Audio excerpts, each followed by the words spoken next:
Welcome to Mondo-Agora on the Voluntary Virtues Network. Today we're going to be talking about serial killers and the lack of the state's ability to protect us from violent criminals of that stripe. It's going to be an ongoing conversation, which we're just going to be starting today. And I didn't know how long it was going to go. It ended up being just about Ted Bundy in this episode.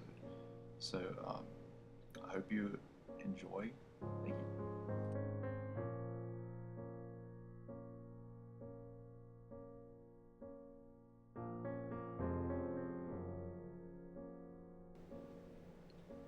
I've never been a big fan of what you would call true crime stories, but I've always been a big fan of movies. And recently I watched this, it was a made-for-TV movie called Deliberate Stranger, and it was about Ted Bundy, the serial killer. And I didn't really know too much about the case, but it kind of got me off on this line of thinking, set me on kind of a quest. Hope you join me, and I'll kind of try to explain it as we go.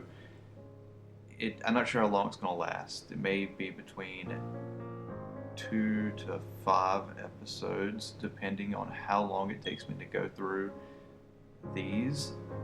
This episode may be solely about Ted Bundy. It may be about a few, we'll see, depending on how fast it takes me to get through this. Anyway, Ted Bundy was convicted of killing 30 people in 7 states between 1974 and 1978. He had a really kind of a strange background because it wasn't the usual serial killer, beat by the dad. They say it traces his roots back to his family life, though, as his quote-unquote sister was actually his mom, and his grandparents, his parents were actually his grandparents. Never really found out who his dad was. When he found out that he was a bastard child, he was devastated, and it may have contributed to this, is what people say, which who cares, he made choices and he did some really, really terrible things. Don't make excuses for him. But,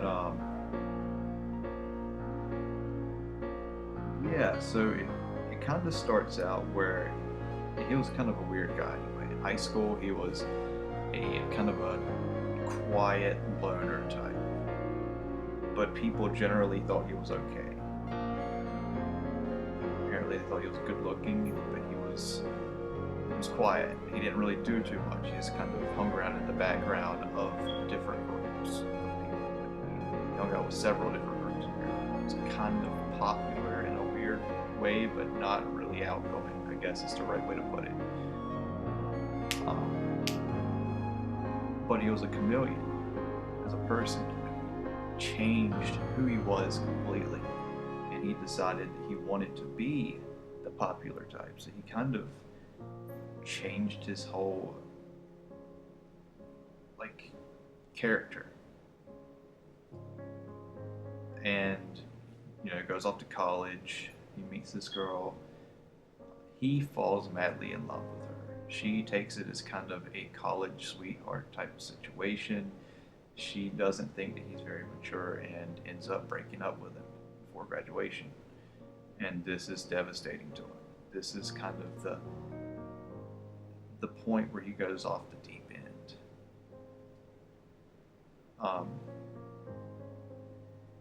Now the movie Deliberate Stranger, because it was a made-for-TV movie, it didn't really show a whole lot of violence and gore or that kind of thing, even though he did really this really, really awful stuff. But what it did very well is it really showed the perspective of the people that were close to him around that time.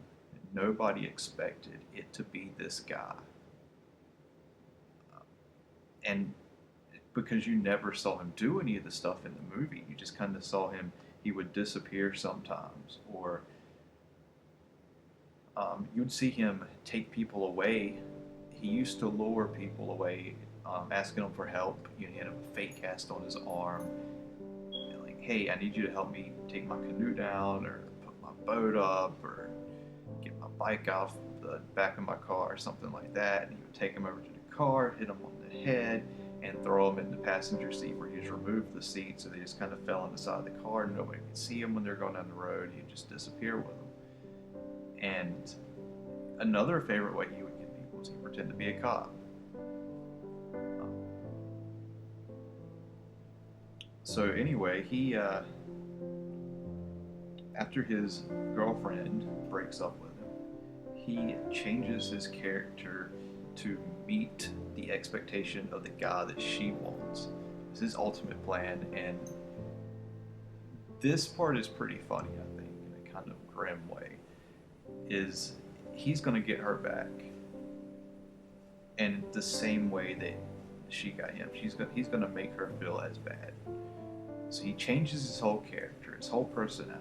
He starts going to study psychology, and then he goes into law. And he keeps talking to, he starts dating this girl in college, and he keeps talking to his old girlfriend. And he eventually convinces her to start dating him again.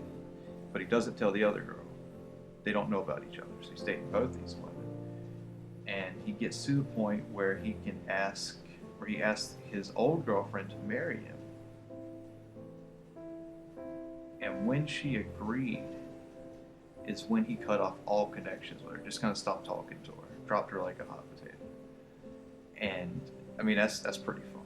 I mean, all guys have kind of thought about doing something kind of like that, I guess, you know, kind of angry at the girl that you were going out with because she broke up with you. If you could get her back and then just like break it off with her and make her feel as bad as you did. Every guy's kind of had that inclination.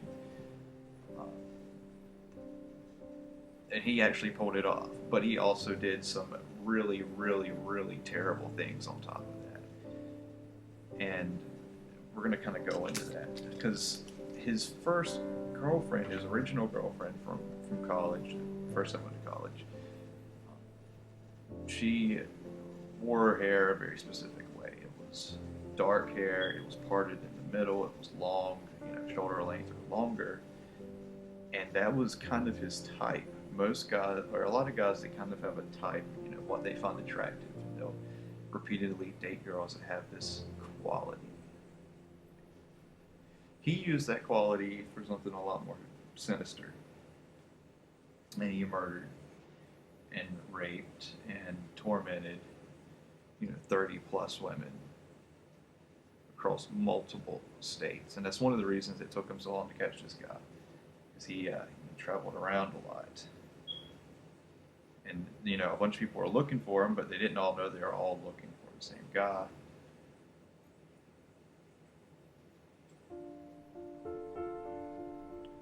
And one day,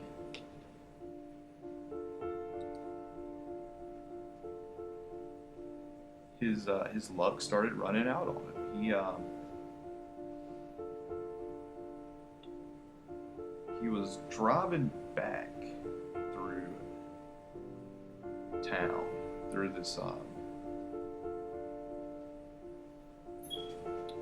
think he was driving back home from a mountain resort. And he gets pulled over, he's swerving or something. A cop pulls him over, they check his car, and they find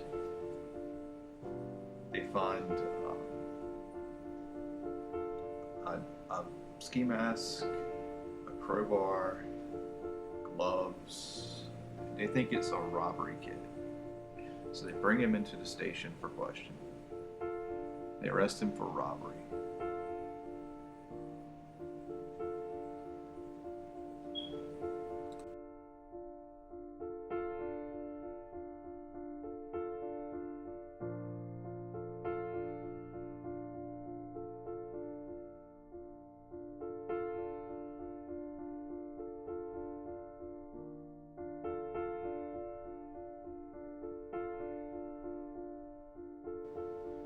Prior to his bust by the Utah Highway Patrol, the Washington State Police were having a very hard time catching Mr. Bundy. Don't know if I should call him that. Anyway, they had a few ideas, a few things of information that they knew about, and that was there's one crime scene where two people disappeared. These two women disappeared, separate incidents the same day. The name was floating around of Ted, this guy with dark hair and a tan Volvo named Ted was asking for help. He had a sling on his arm, cast on his arm. A few other people called and actually directly said, you should check out this guy named Ted Bundy. And the cops, they really didn't. They didn't think, hey, this guy, he is a lawyer, or he's going to be a lawyer, he's going to law school. He's an active member of the Republican Party. And he was an up-and-coming politician. So you know how those people can be trustworthy. I think he helped the governor get elected. He had, a lot of political support once he did get arrested. This guy couldn't have been it. He couldn't have been who you're looking for. He's too good of a guy, too nice of a guy. He's one of us, type of things. And a lot of people behind him. And even when they found out who he was, a lot of people were still behind him. It was this weird cult phenomenon around him. So they had a few other people call in and say, check out this guy Ted Bundy. Cops didn't. Even the girlfriend that he was dating when he started killing the girl, he was the new girlfriend, not the original girlfriend. He was killing people that looked like he was the other girlfriend he was dating at the time. Also called in and said that she found some plaster of Paris in his medicine cabinet, which could be used for making a fake cast. They blew it off as usual until he was arrested in Utah. They found road maps, ski resort information and stuff, things proving that he was in these places where murders took place. They had gas receipts. They searched his house. They found very little, though. Just those basic things were the only things they had that really connected him to these crimes. They didn't really have enough information to hold him, so they let him out in his own reconnaissance. They just let him go. Take care of yourself. But they did place him under surveillance, give him a little bit of credit. And he did stuff like wash his car right in front of them. So he taunted him. Thought he was a really smart guy. So what were the Washington State investigators supposed to do with all this data coming in, especially all this false data, even though they had all this correct data also? How would they organize it? They spent a ton of taxpayer money on something that was unusual at the time called a computer. And they got this large, I think it was a payroll computer, and they used it to put in all the information, all the names and everything, and they narrowed it down to the best 100 suspects. And right at the top of that list was Ted Bundy. But they didn't really check him out until after he was arrested in this car incident.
So the cops picked up Ted Bundy for a lineup, and this was in relation to an attempted kidnapping of a young woman by a quote-unquote police officer named Officer Roseland, who was actually Ted Bundy in disguise.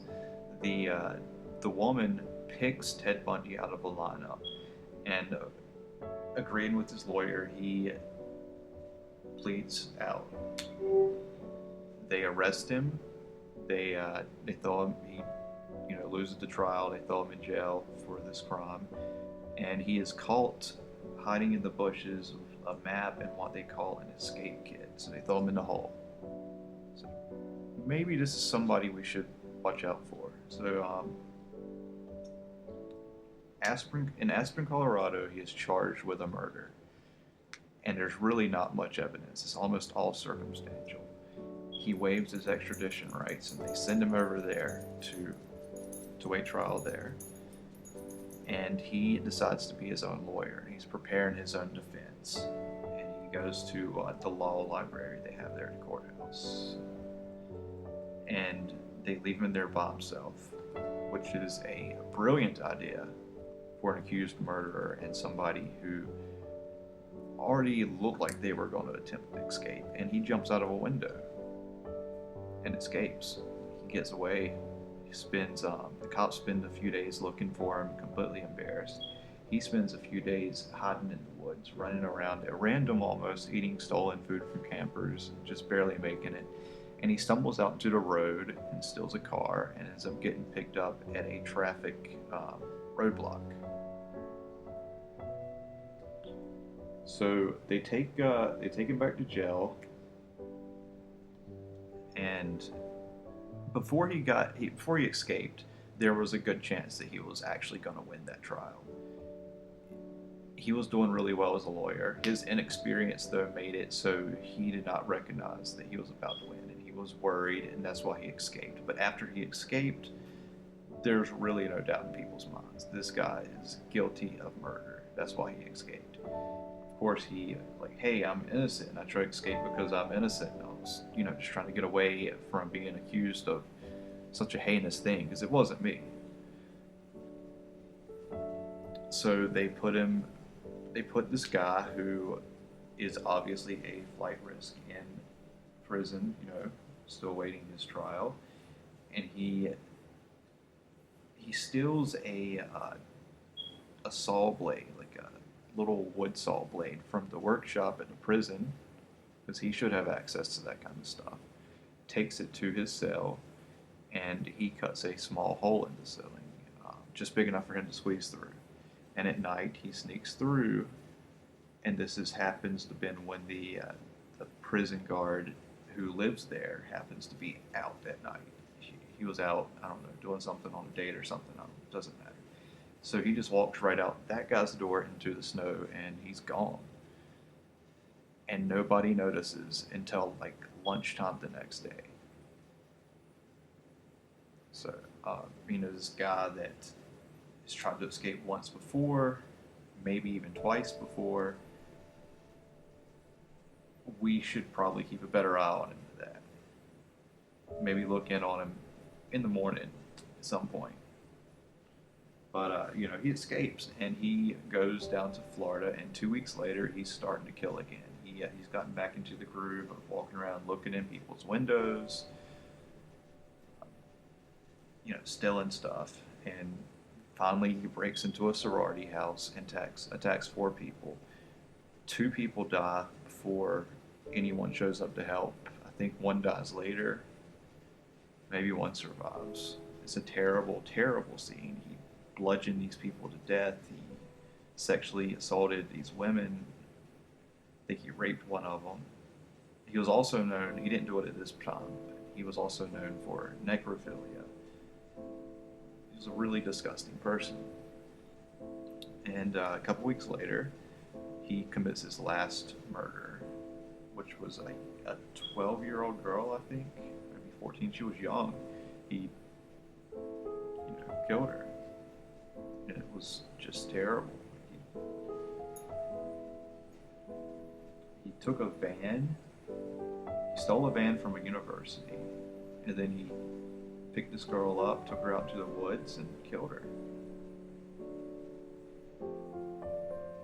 And that was the one that really worried people, made people the most angry. Because it was a young girl, and it was the only time he killed anybody really young. besides maybe his first victim when he was also really young. That's kind of disputed. Some people, they're not really sure when he started killing people. He could have been 16, he could have been 8, he could have been 20 something. Nobody's really sure. He never really said. In fact, when he was being taken to the electric chamber, to the electric chair, to be put to death at the end of his life, he was confessing to crimes that he hadn't confessed to yet. So, somewhere between 30 and 40 victims. This terrible, terrible guy. And 4 or 5 of them happened because the cops let him escape. I mean, how can you let a serial killer, a known serial killer, he was definitely a known serial killer the second time he escaped from prison. That is their fault. Those deaths are on the hands of the state, and they do not take credit for it. And they say, people argue for the state. They protect us from monsters like Ted Bundy. Who's going to protect us from the serial killers, the murderer, rapist, these awful, awful human beings? They don't. Those people happen despite the state, and the state almost makes it worse. I mean, that guy pretended to be a cop to pick up people, to kill them, and that's not an unusual strategy that these people use.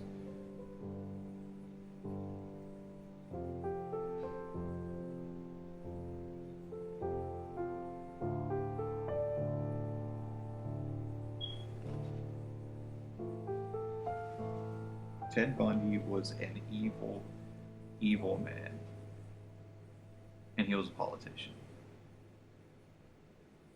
That makes sense.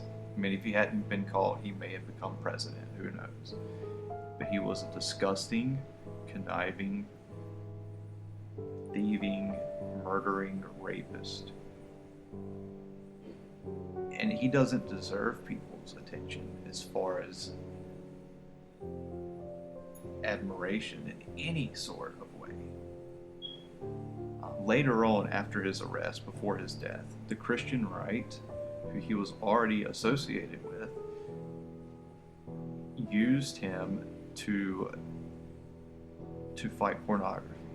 They had him saying that he did the things he did because of pornography, even though when they raided his house and searched everything he had, they didn't really find porn. They found like pictures of young girls in cheerleading outfits or something like that, magazines about stuff like that, that weren't even like Playboy level pornography. It wasn't even like showing boobs or anything. It was just, they were clothed, they were just kind of young, and that was his thing. But he was still a pervert,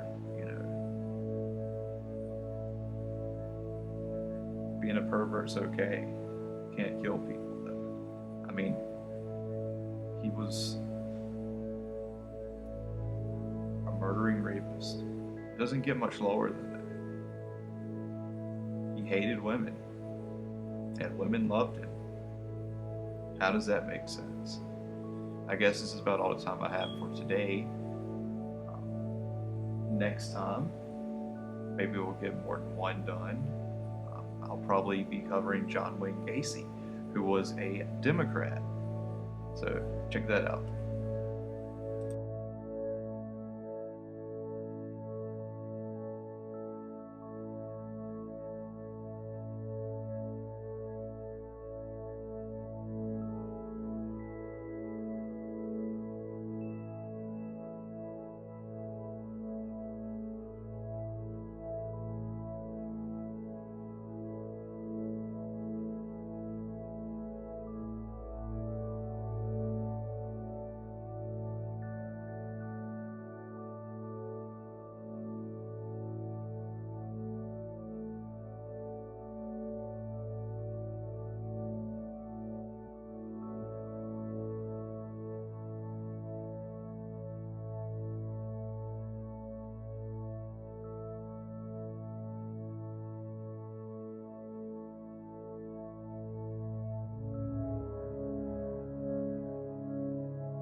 The brilliantly atmospheric, minimalistic music that you just heard was from Chris Zabriskie.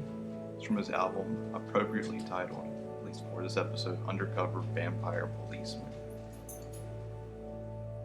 The tracks used were track 1, Temptation of the Air of the Bow of the Calentan.